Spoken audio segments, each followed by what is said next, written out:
We welcome you back to BC Brew OnTap from Mahoney & Sons at Canada Place. The one thing that you'll notice about the BC beer scene is that there's a collection of characters that really takes all types. They're all shapes and sizes. There's some that are kind of out there, and there's some really good, sincerely cool people. These two are among my favorites. They're the Doan boys from Doan's Craft Brewing. Thank you. Evan Doan, head brewer. Mike Spreadsheet Doan, you're the business guy, and you're doing it right on the east side of town. Nice to see you guys again. It's great to see you. Where are we at today? The last time we had you on the show, and I vaguely recall you kind of looked a little different, perhaps. But let's go back to that was 2 years ago. Look at what's developed since. Are you guys blown away by this, or did you kind of see it coming? It's unreal. It seriously is unreal. Everything's running the same though. We're trying to keep up. It's basically what's happening. It's so hard to the size we are to kind of keep up. Demand's high for everybody all around town, and we're trying to help each other just make it happen. So you being the guy that wants to brew these great beers, and you being the business side, you guys are brothers. Obviously, you sort of co-align with each other. But it's kind of a problem sometimes because you can't just automatically go, that's it, we're expanding. Yeah. You're I've been to your brewery a number of times. You're pretty much maxed out in terms of space and capacity. So when you have a product that's hot and moving off the shelves and moving off the taps, and you need to grow, what do you do? Oh, there are a couple options. You'll see more Doans in 2017. I can't talk too much about it right now, but right now we're just trying to keep our brand really strong. So they keep the beer absolutely delicious. Sort of update the branding a little bit to make us look better. Get around town, do more festivals to get our name out there. We were able to get 3 more tanks for our brewery, which to some people might not be much for us, but for us is essentially doubling our capacity. So we've done that, and so we're going to pump out as much beer as we can, do as many sales as we can, keep the beer high quality, and that's all we can really do right now. Now, you guys, like so many other people that are in the beer business, you came from the home brewing thing. Did you have a shared vision in terms of what styles you liked versus what styles you liked, or were you wildly varying, and did you get into arguments that, no, this is where we want to take our beers? The greatest thing about our relationship is we never really get into arguments. We did in the past when we were kids, but kind of grown out of it. But long story short, when we were homebrewing, we kind of came up with, we went IPA crazy like everybody does. When you first have your IPA, you kind of spit it out, and then you get addicted to them. But we've talked about this. The first time I tried an IPA, I would have spit it out, sent it back, going, there's something wrong with your beer. Yeah. Was it immediate for you guys? Did you like the taste? No. No, I remember first having actually Central City's IPA, and I could hardly drink it. Now it's one of my favorite beers. It's just like a taste development. It's like having olives for the first time. Yeah. You don't even know why you would even appreciate that flavor, and then over time you develop it. So definitely, if you're not an IPA drinker, drink a bunch of IPAs, because before you know it, you're gonna absolutely love them, and you're gonna be able to tell the differences between a bunch of different hops. It's super fun. But when we were homebrewing though, we kind of went from that IPA, and then my brother, our other brother, John, he travels to Germany, and he kind of brought us into that kind of really clean, crisp, simple Reinheitsgebot beers. And that kind of opened our eyes into wow, because normally a lager, you think of various other mass-produced things, and you're like, well, I don't really want to do that. But then we tried brewing a lager, and we're like, wow, this is quite tasty. I really enjoy this. So we kind of went in that direction with German styles and trying to keep it as traditional as possible.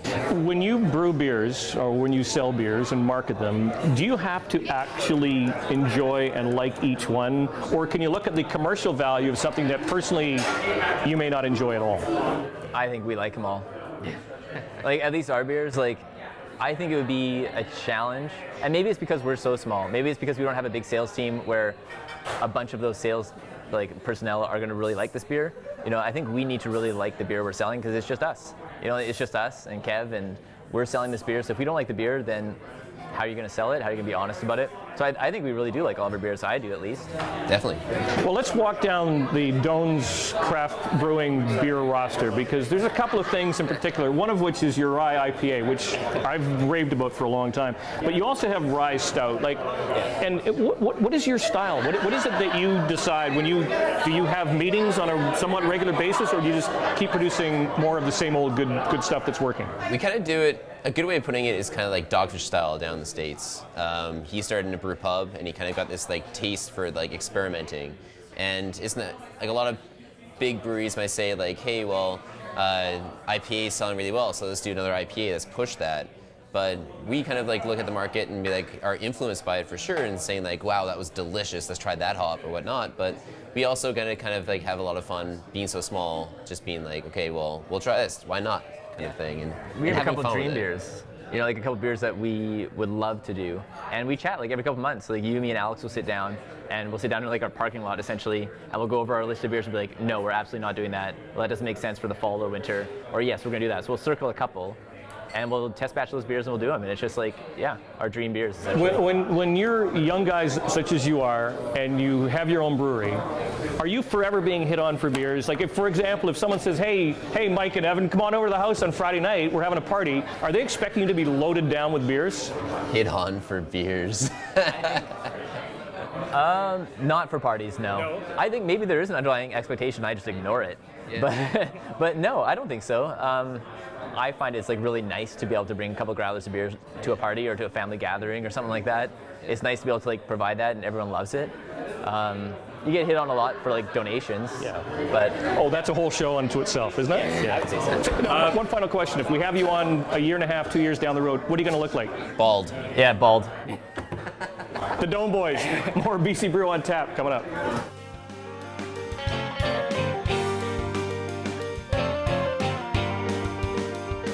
Post hair services for Joe Leary and BC Brew on Tap, provided by Bailey Murphy of Avant Garde Hair Studio in Yaletown at 1075 Mainland Street. For a list of services, call 604-688-1986 or online avantgardehair.com. Location services for BC Brew on Tap, provided by Mahoney and Sons at Canada Place. For a list of locations, visit mahoneyandSons.com.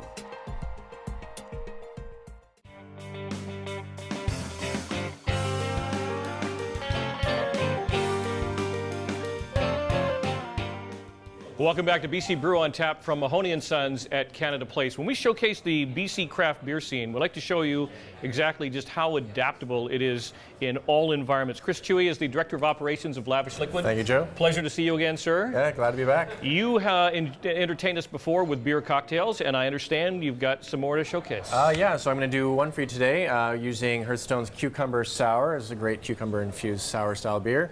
We're also using local spirits and bitters by Sid's Vodka, and also their Bitterman aperitif, which uses fresh grapefruit, nice sweet liqueur there. So we're going to start off by using some Sid's Vodka.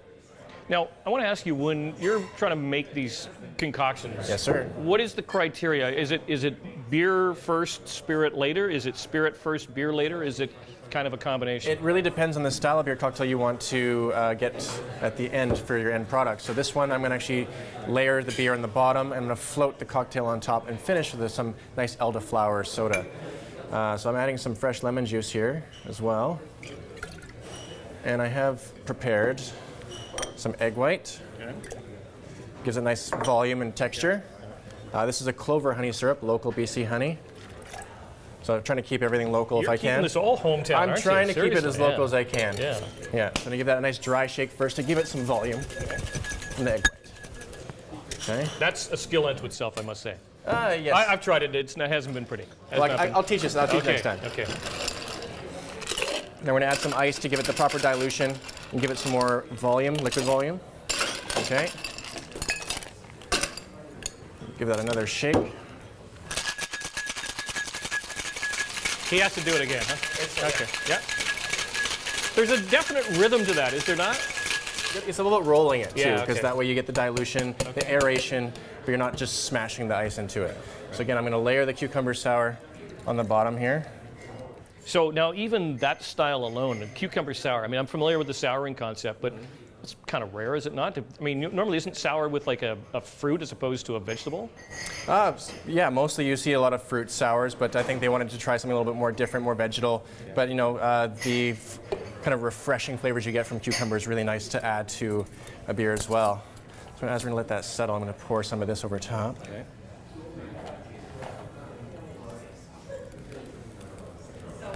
Well, this has really come a long way. I mean, when you think about beer that your parents had or their parents had, And where we are today, now you're putting beer with liquor together and making a beer cocktail. Even that unto itself is kind of unique, isn't it? Yeah, definitely. I mean, back in the day, it was kind of like your lagers and ales. I mean, obviously in Germany, you have your stouts and pilsners and stuff like that as well.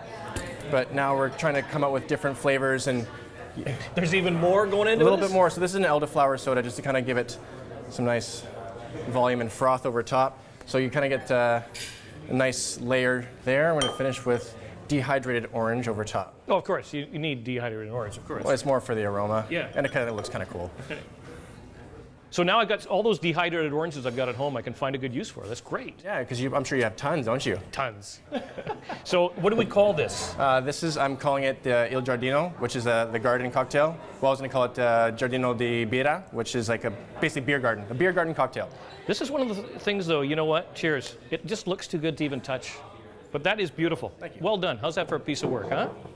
Now, again, if people are going to try and make this at home, and good luck, but if they are to do beer cocktails, does any beer work with any spirit, or does it kind of come down to you kind of need a distinct style of beer to best pair with something in the spirit world? It's all about balance. I mean, just like when you're cooking with spices and stuff like that, you know, once you find the right balance, you can make all of them work cohesively. It's about finding the right levels.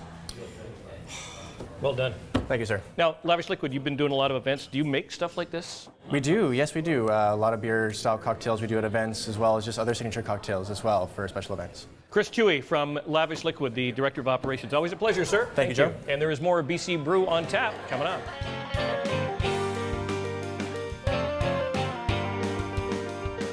Always on BC Brew on Tap, always looking for new ways and inventive ways to find a reason to showcase beer, showcase places that sell beer, and showcase food that pairs with beer. Nathan, I met you here at the John B in Coquitlam. Gosh, what, 2 weeks ago? Two weeks ago, yeah.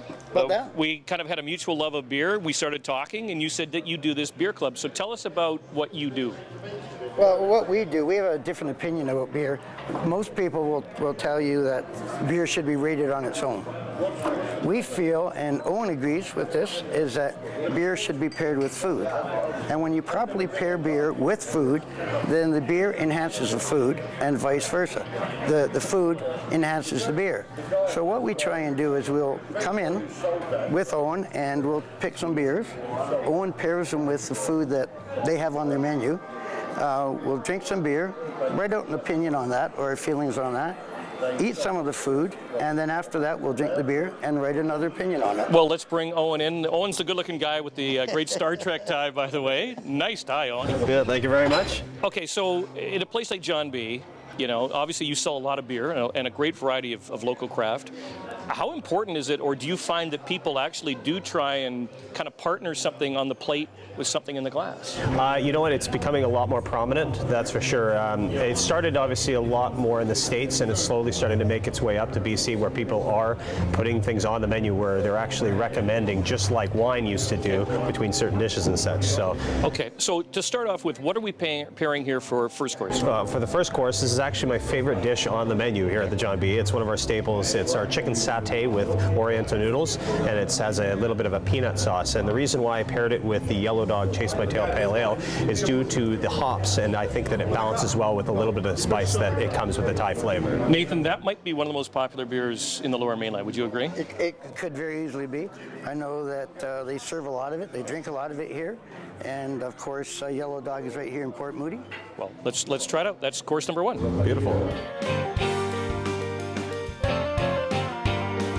Okay, course number two. First of all, Owen, we'll get you to address the food. What are we looking at 100%. We are looking at one of our most popular dishes on the menu. It is our beef Thai chili stir fry with a side of rice, which is a very good pairing with any India Pale Ale, because again, the spiciness complements the hops and how bitter everything is with it. So. Okay, and Nathan, we have a great one, Persephone from the Sunshine Coast. Absolutely. Is this one of those beers that you enjoy sampling?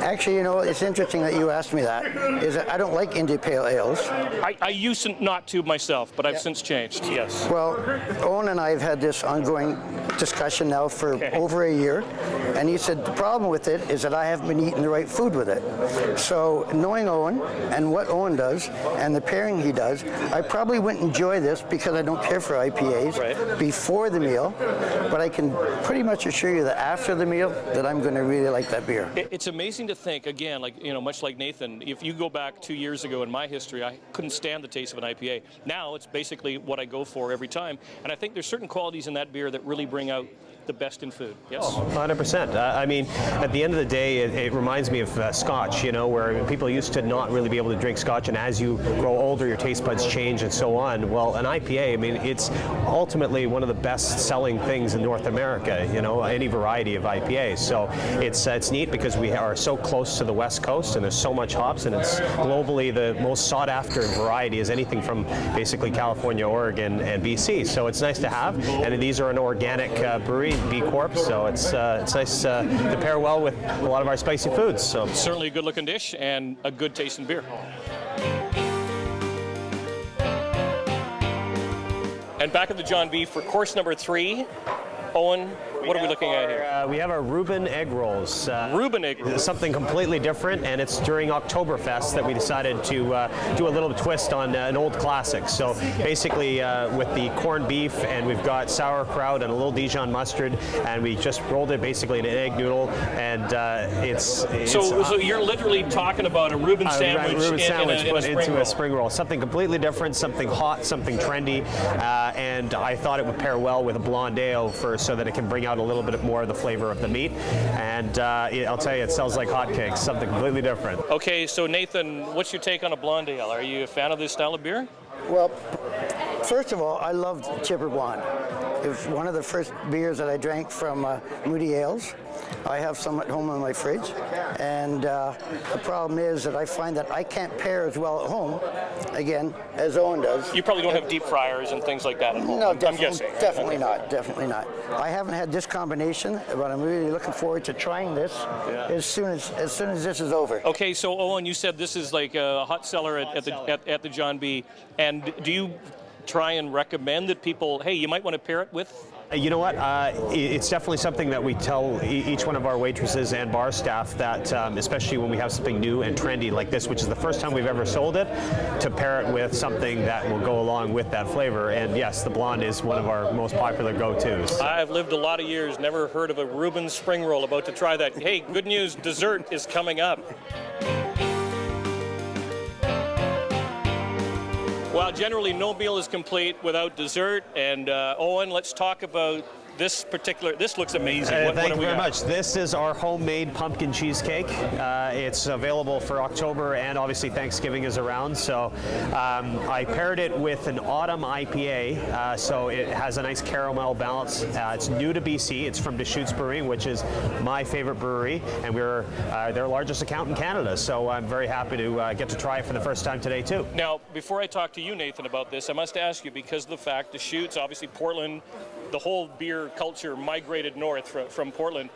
What kind of response do people have towards U.S.-based beers? Because there's such a great local craft program. Are people still supporting, or are they more curious to try what BC has to offer? Well, for me here at the John B, and what I represent is, I mean, BC is great. We have a lot of local, and a lot of places are doing local only and so on. We try to focus on a blend of both, and we have, in my opinion, one of the best U.S.-based draft lineups, you know, outside of downtown Vancouver. And for me, it's nice to have, in order to differentiate yourself and allow people to try some new things that they normally can't get. Now, Nathan, you and your discerning group of beer tasters, obviously, is Portland or Portland Taste, are those sort of starting to come into the equation as well? Well, we haven't done a lot of the U.S.-based beers. We try and concentrate on the local BC beers. If that's the industry that we're in, that's the industry that we're trying to promote.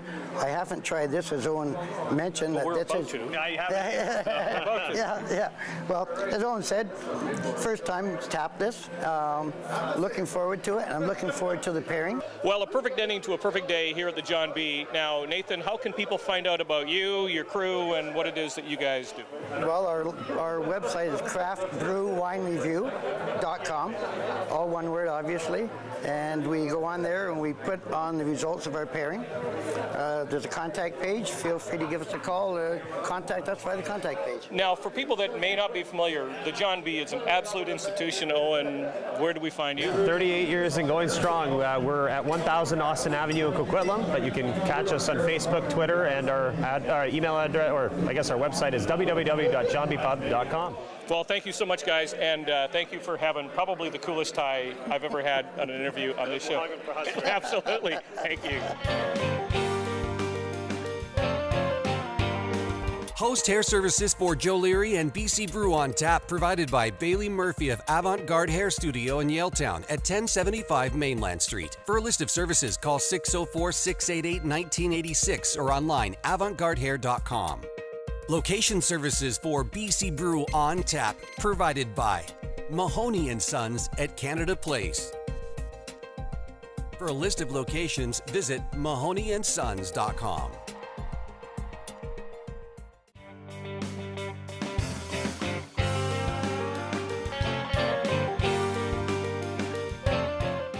Welcome back to BC Brew OnTap from Mahoney & Sons at Canada Place. Just before we go, it's always a little thing we call Smarty Pints with Jay Schreiber. Hey Joe, how you doing? Teach something to Joe before the end of the show. Now, That's how we do. I know this is a keg. A cask. A cask. Yeah. So I'm teaching you a little bit about casks today. That's how much I know. That's important. Okay. So there's a few different ways that beer can be distributed and served. Casks are a different way than kegs.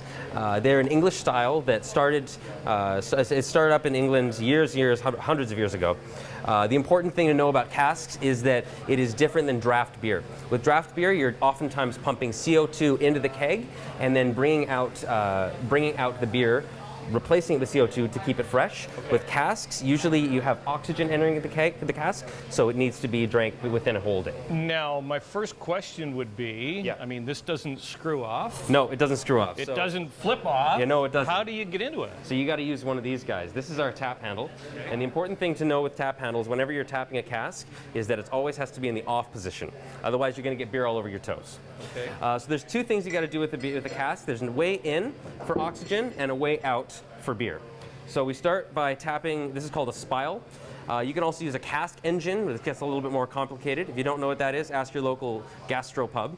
So we're going to start by tapping the cask this way. Do I need goggles or safety equipment? You're good, Joe. You're good. You're fine. Okay. But you are actually going to be doing the honors of tapping this cask. Is this actually known as a mallet? That is a mallet, exactly, or the cask hammer. So we got the tap here. What we're going to do is we got a little hole here. By the way, this hole up here, just for you viewers at home, it's called the bung hole. Just throwing it out there. Hopefully the sensors don't. Let's just move along. Hopefully the sensors don't hear that. So we're going to have the cask right there, and you're going to whack, and you're going to hit that right there. So I want you to hold right there with your left hand. Right here? Right here, over the towel. Yeah. Okay. And move your hands just a little bit up there, and then you're going to hit right there. Lightly, or? You're going to give it a couple good whacks. Ready? Go. Harder, harder. Come on, harder. Hit it. Hit the thing. There you go. I see. Okay. All right. Keep going. A little harder, until the dripping stops. There's so many ways we could go with this, but I'm not going to. Yeah. Okay. So anyway, now we've got the cask tapped. That's why we put the rag here to soak up any beer or liquid that's coming out. And then you want to let the cask sit for a few minutes, and then pour and enjoy your cask beer. So I have now officially tapped a cask. You've now officially tapped a cask. Congratulations. Welcome to the club. Wow.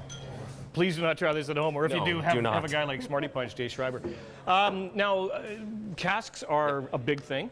Casks are a big thing, and that's really like the only way that you can actually like open a cask. That's it. That's the only way. You got to make sure you hammer into the sealed hole there. The idea with casks, however, is that you can get really creative with beers. You can take a beer that is almost ready, put it into a cask, and add different ingredients such as fruits. You can do different types of spices. Sometimes with porter casks, they add vanilla bean. You can actually get pretty creative with this. So in craft beer, this is a great way to experiment with how your beer is going to taste under different circumstances. Well, thank you so much, Mr. Smarty Pints. Joe, thanks for having me Jay on. Shriver. Did a good job here. That's a little something we call BC Brew on Tap. Our thanks to Mahoney & Sons at Canada Place. Remember, enjoy all that BC has to offer, but please drink responsibly and always plan a safe ride home. See you again.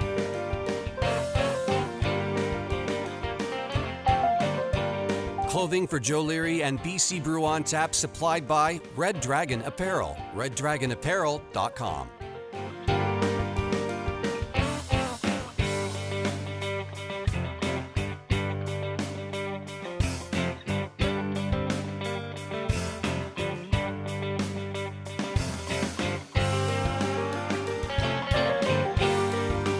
For BC Brew on Tap, this is Mike Schaefer.